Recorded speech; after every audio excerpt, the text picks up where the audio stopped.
ان قریب اللہ تعالیٰ کائنات اور خود انسان کے وجود میں لوگوں کو ایسی نشانیاں دکھائے گا۔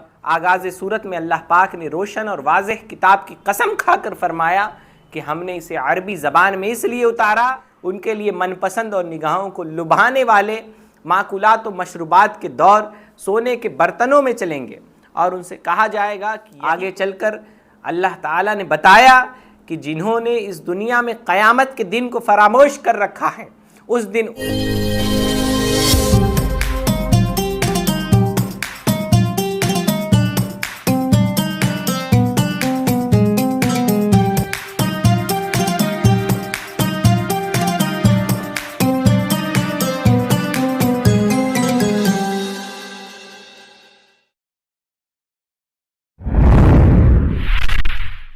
بسم اللہ الرحمن الرحیم۔ ناظرین اکرام، میں محمد انس قادری دستک ٹوڈے کی خاص پیشکش خلاصہ قرآن کی 25ویں کڑی لے کر آپ کے سامنے حاضر ہوں۔ اس میں ہم قرآن مجید کے 25ویں پارے الیہ یردو کا خلاصہ آپ کے سامنے پیش کریں گے۔ اس پارے کی ابتدائی آیات میں یہ بتایا گیا کہ قیامت کے مقررہ وقت کو اللہ تعالیٰ ہی بہتر جانتا ہے، نیز کوپلوں سے کیسا پھل برآمد ہوگا، ماں کے پیٹ میں کیا ہے اور وہ اسے کب جنے گی، اس کا علم علیم و خبیر پروردگار ہی کو ہے۔ پھر اگلی آیت میں انسان کی فطری خود غرضی کو بیان کیا کہ انسان اپنی بھلائی کی دعا مانگتے ہوئے تو کبھی نہیں تھکتا، اور اگر اسے کبھی کوئی شر پہنچ جائے تو وہ مایوس اور نا امید ہو جاتا ہے۔ آیت 51 میں پھر فرمایا کہ جب ہم انسان پر کوئی انعام کرتے ہیں تو وہ منہ پھیر لیتا ہے اور پہلو بچا کر ہم سے دور ہو جاتا ہے، یعنی خوشی کے وقت میں وہ اللہ تعالیٰ سے دور ہو جاتا ہے، یعنی اللہ تعالیٰ کے احکامات کا دامن چھوڑ دیتا ہے، اور جب اس پر کوئی مصیبت آ پہنچتی ہے تو پھر لمبی چوڑی دعائیں کرنے والا ہو جاتا ہے، یعنی اللہ تعالیٰ کی ذات سے وہ خود غرضی اور ذاتی منفعت پر مبنی تعلق تو قائم رکھتا ہے مگر اس کے احکام کو فراموش کر دیتا ہے۔ اختتام سورت پر بتایا گیا کہ قرآن اللہ تعالیٰ کا کلام برحق ہے۔ اس حقیقت کا انکار وہی لوگ کر رہے ہیں جو کھلم کھلا ضد اور ہٹ دھرمی پر ہیں۔ ان قریب اللہ تعالیٰ کائنات اور خود انسان کے وجود میں لوگوں کو ایسی نشانیاں دکھائے گا جو قرآن کی دی ہوئی خبروں کے عین مطابق ہوں گی، تب لوگوں پر واضح ہو جائے گا کہ قرآن کی ہر بات حق اور سچی ہے۔ اس کے بعد سورہ شورا کی ابتدا ہوتی ہے۔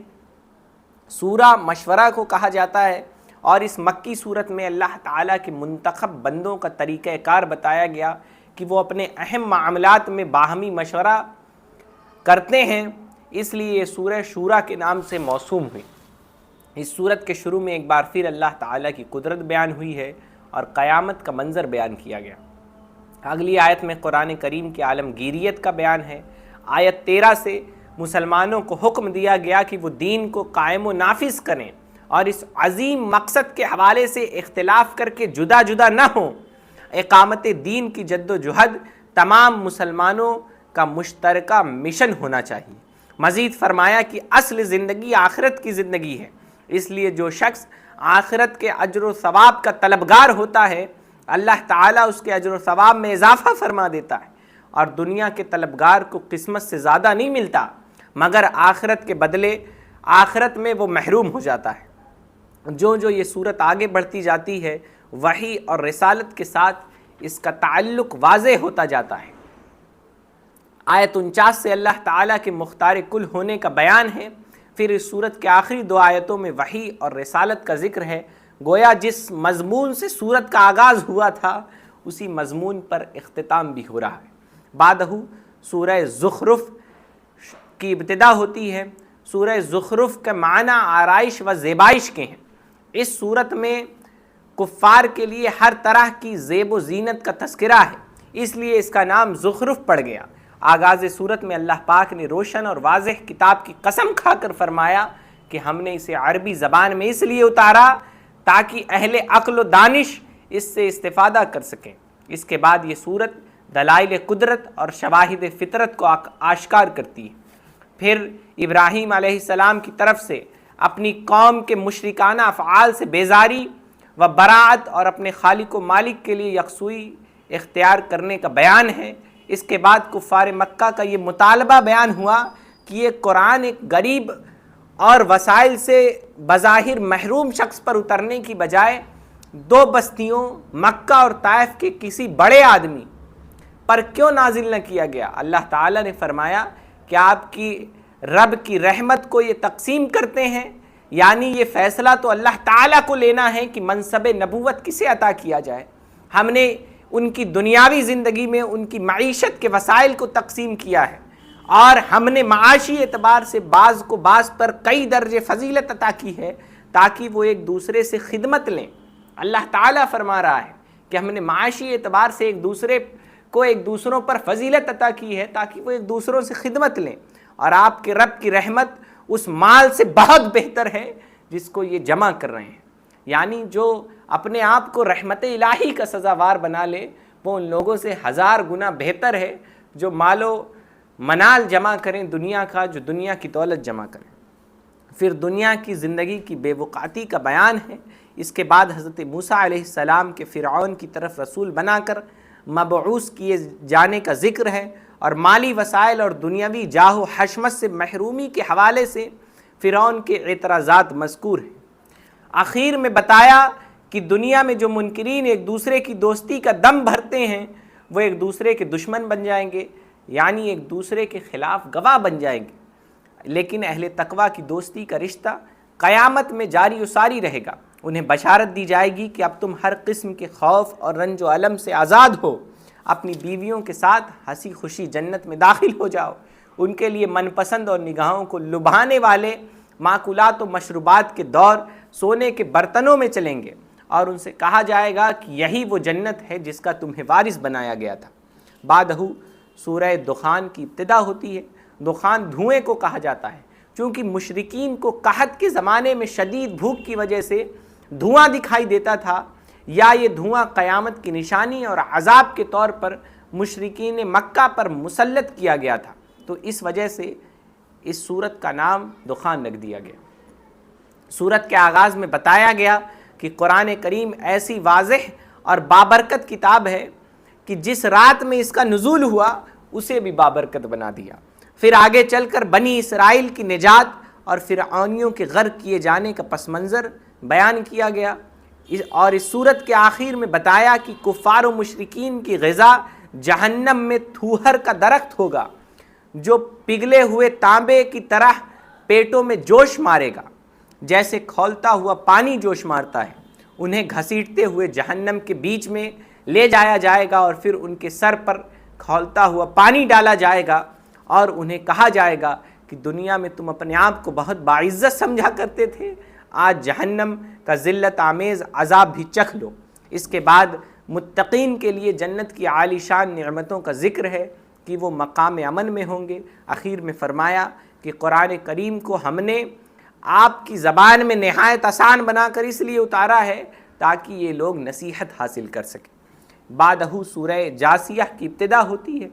اس مکی صورت میں چونکہ اس خوفناک منظر کا بیان ہے کہ قیامت کے دن لوگ خوف و حیبت کی وجہ سے دربار الہی میں گھٹنوں کے بل بیٹھے ہوں گے، تو اسی مناسبت سے اس کا نام جاسیہ پڑ گیا۔